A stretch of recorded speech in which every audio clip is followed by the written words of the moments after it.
Halo Sobat Tekno, apa kabar kamu hari ini? Semoga kamu selalu sehat dan banyak rezeki. Yang saya pegang ini adalah Infinix Note 11 NFC, HP yang desainnya kotak tapi harganya berasa nggak ngotak. Ini desain casingnya aja cakep loh Sob. Kita buka ya casingnya ya, biar kelihatan bodinya kayak gimana. Lebih cakep Sob. Nih Sob, dijual dengan harga 2,4 jutaan pada saat video ini buat. Menurut Bang Tekno, ini adalah seri Note yang paling cakep dan paling recommended berdasarkan price dan value-nya. Ya, tapi intinya ya, sebelum kamu beli, mending tonton video ini sampai habis supaya nggak nyesal pada saat kamu beli. Ya, karena kalau dari segi desain, ini emang berasa wow ya untuk kelas harganya. Good job lah Infinix. Bodinya tuh punya garis desain bersudut. Ya, bahasa Jermannya kotak. Ya, emang bahan bodinya tuh masih pakai plastik atau polikarbonat. Tapi pilihan finishingnya yang dibuat matte tapi bertekstur kayak batu alam gini tuh asli bikin berasa mewah dan asik di tangan. Jadi nggak gampang kotor juga bodinya. Bagian kameranya juga didesain keren kayak gini, dengan gaya big eye atau mata besar, yang bikin yakin kalau kameranya tuh kayaknya bagus ya. Dan kalau dipakein casing bawaannya juga cakep Sob, keren. Harus dikasih apresiasi nih Infinix untuk soft case-nya. Selain nggak bening, case-nya ini tuh punya desain dan tekstur yang kece Sob. Ya cuma kalau misalkan kita lihat desain bagian depannya nih berasa nggak istimewa ya, berasa biasa karena masih pakai gaya lama. Tapi kalau ngomongin kualitas layarnya Sob, di kelas harga segini jarang loh yang ngasih kualitas layar cakep kayak gini. Layarnya tuh punya ukuran 6,7 inch dengan panel AMOLED dan rasio layar 20:9. Yang kalau dilihat dari mana aja tuh kualitasnya tajam, jelas, jernih, dan berasa mewah banget visualnya. Pokoknya asli kelihatan berasa mahal Sob. Dan di bawah sinar matahari juga masih kelihatan terang layarnya. Ya, daripada layar-layar 90Hz HP kelas harga di bawah 3 juta, saya lebih suka layarnya Infinix Note 11 ini Sob. Walaupun masih cuma 60Hz saja. Tapi kualitas layarnya tuh bener-bener memuaskan. Untuk respon layar juga udah lancar jaya. Selama penggunaan harian ataupun saat main game tuh nggak berasa ada delay touch. Aman-aman aja, responsif banget. Dan kalau dicek Sob, ternyata layarnya ini tuh cuma masih bisa ngenalin maksimal 5 sentuhan bersamaan aja. Ya kalau buat saya sih maksimal 5 sentuhan nggak masalah ya Sob. Karena kalau lagi main game aja saya paling banyak pakai 4 jari Sob. 2 jempol dan 2 telunjuk pada saat main game. Kalau menurut kamu sendiri gimana Sob? Layar maksimal 5 sentuhan itu masalah nggak sih? Dan untuk bagian audio juga ini udah keren. Karena speakernya tuh nggak single Sob, tapi udah double. Dengan speaker utama di bawah dan speaker keduanya jadi satu sama speaker earpiece di atas layar. Yang bikin pengalaman nonton video atau main game tuh jadi lebih asik. Asli, kualitas suaranya bikin tambah seru Sob.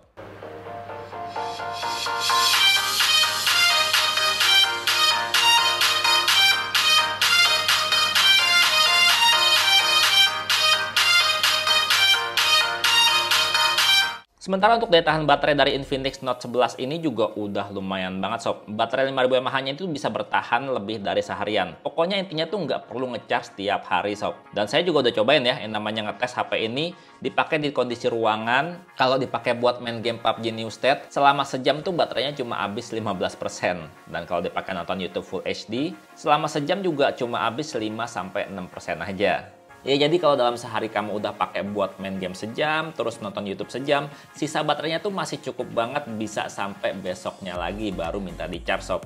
Dan buat ngecharge-nya juga nggak perlu pakai lama-lama banget.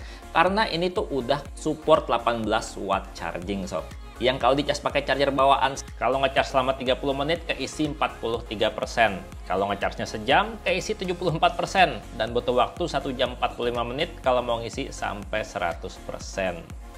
Kalau untuk urusan performa juga HP ini tuh udah cakep Sob, udah cukup kenceng untuk kelas HP-HP harga setara. Ya pokoknya kalau buat penggunaan harian, buat main game ini udah bisa banget jadi andalan. Karena HP ini tuh pakai prosesor Helio G88 yang disandingkan dengan 6GB RAM plus 5GB extended RAM. Dan juga udah pakai XOS 10 yang berbasis Android 11. Dimana performanya selama saya pakai sehari-hari tuh nggak pernah ada masalah Sob. Buat multitasking lancar jaya. Kalau dipakai buat main game juga udah mantep banget Sob. Ya setidaknya untuk di kelas harga setara ini udah berasa juara. Ya walaupun kalau dipakai buat main game Mobile Legends, HP ini belum support mode high frame rate ya.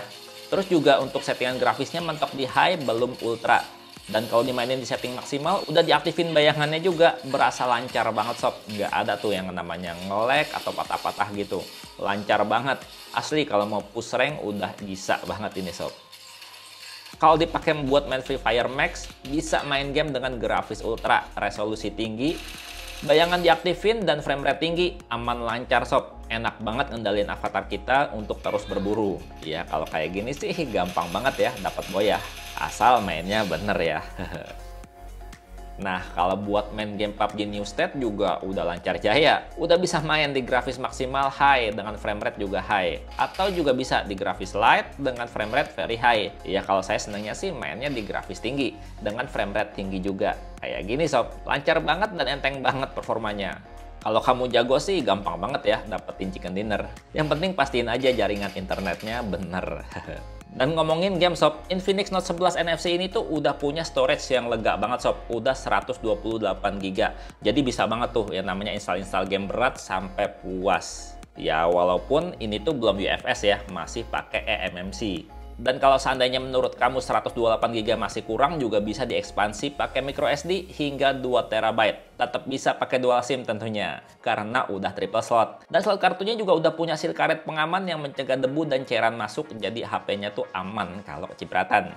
Urusan sensor juga udah luar biasa karena HP ini udah punya sensor NFC yang bikin kamu bisa cek saldo dan top up kartu etol sendiri. Sensor dasarnya juga udah lengkap, mulai dari sensor cahaya untuk auto brightness, sensor magnetik buat kompas, dan juga sensor gyroscope untuk virtual reality udah responsif semua sob. Kalau dipakai jadi GPS navigasi juga udah bisa banget diandelin. Baca lokasinya cepet dan akurat, baterainya juga awet kalau dipakai buat Google Map.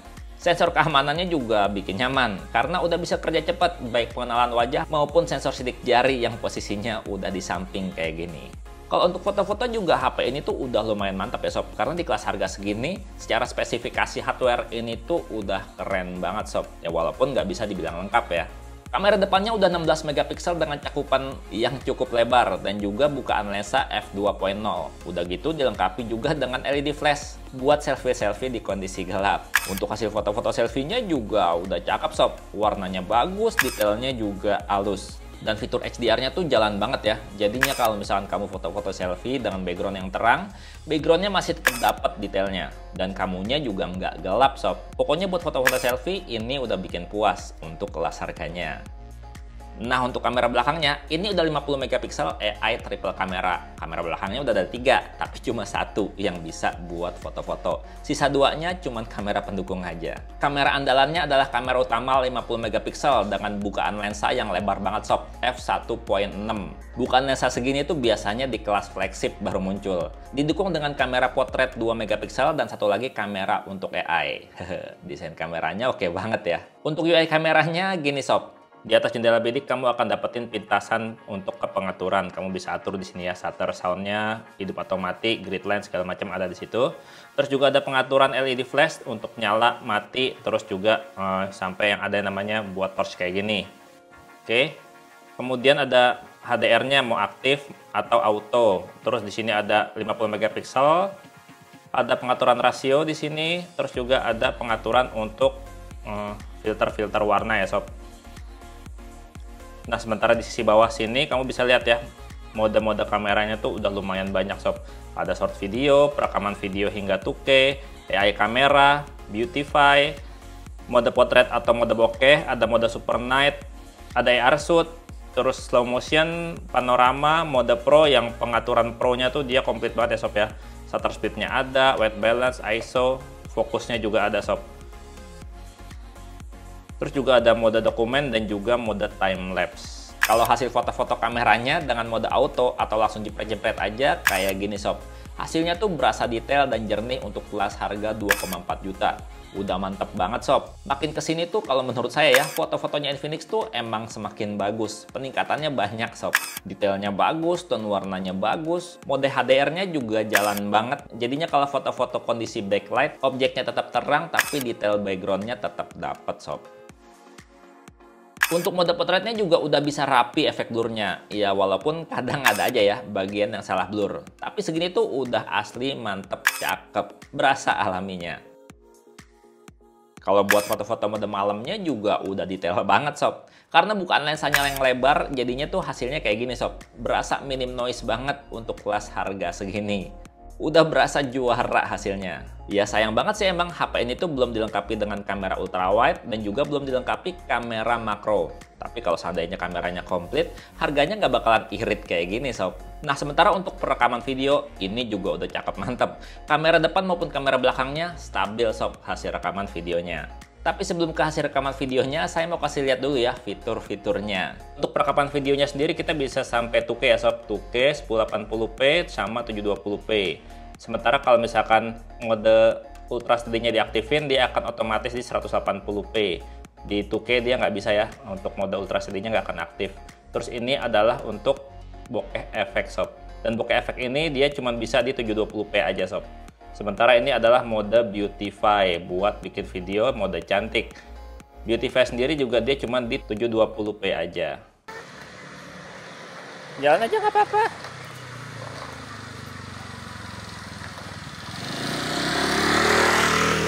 Ayo Kemon. Ayo ayo. Keren banget. Terus. Ih, keren Dede. Ada yang ngebut ya. Oke, kita cut aman ya. Keren banget Dede. Kok berhenti? Ayo ayo. Ayo. Gimana sob Infinix Note 11 NFC ini? Untuk kelas harga 2,4 juta udah luar biasa ya. Ya walaupun untuk kameranya tuh dia belum komplit ya. Tapi hasil foto-fotonya dan perekaman videonya ini tuh udah berasa mantap. Terus di sektor lainnya juga kayak misalkan sektor layar, sektor performa, desain dan build quality. Terus juga speakernya ini tuh udah berasa juara sob. Ya kalau untuk software juga udah gaya. Udah XOS 10 berbasis Android 11 yang punya desain layout lebih baik dan lebih segar dari XOS sebelumnya sob. Termasuk di dalamnya ada Xtemp untuk kamu yang suka ganti-ganti wallpaper atau ganti tema. Atau sekedar font tulisan aja juga bisa. Banyak banget pilihannya dan tentu aja gratis sob. Kamu juga masih bisa dengerin siaran FM radio tanpa harus kena kuota, tapi harus pakai headset supaya bisa nangkep gelombang siaran radionya. Ada juga fitur extended RAM hingga 5 GB. Jadi total RAM-nya 11 GB. Gede kan? Ya walaupun saya saranin untuk dimatiin aja karena 6 GB itu udah lega banget sob. Ada fitur Smart Panel juga untuk mempermudah akses aplikasi-aplikasi penting dan juga memudahkan kita untuk screen recording. Cuma dengan swipe dan tahan layar dari samping kayak gini sob. Ada juga game mode dengan game assistant yang punya fitur unik kayak magic button yang bakalan merubah tombol volume jadi tombol L1 L2. Jadinya kalau main game FPS tuh lebih asik sob. Dan dikasih juga fitur sosial turbo yang bikin pengalaman ber-WhatsApp itu makin maksimal karena kita bisa rubah suara kita, bisa video call beauty, bisa bikin stiker dan juga ada mode intip untuk buka pesan di grup yang kehapus tapi belum sempet kita baca. Dan sebenarnya masih banyak lagi sih fitur-fitur lainnya di HP ini yang nggak saya bahas di video ini karena durasinya udah kepanjangan sob. Ya intinya di kelas harga 2,4 juta ini recommended buat dibeli. Ya selama kamu nggak perlu kamera makro dan kamera ultrawide ya. Ini cocok banget dibeli. Kalau menurut kamu sendiri gimana sob? Infinix Note 11 NFC ini menarik nggak? Dan segitu aja videonya, Bang Teno pamit. Sampai jumpa di video berikutnya. Bye-bye. Wow. Ini Realme dan Xiaomi wajib waspada nih sama HP ini. Cakep, harga mantap.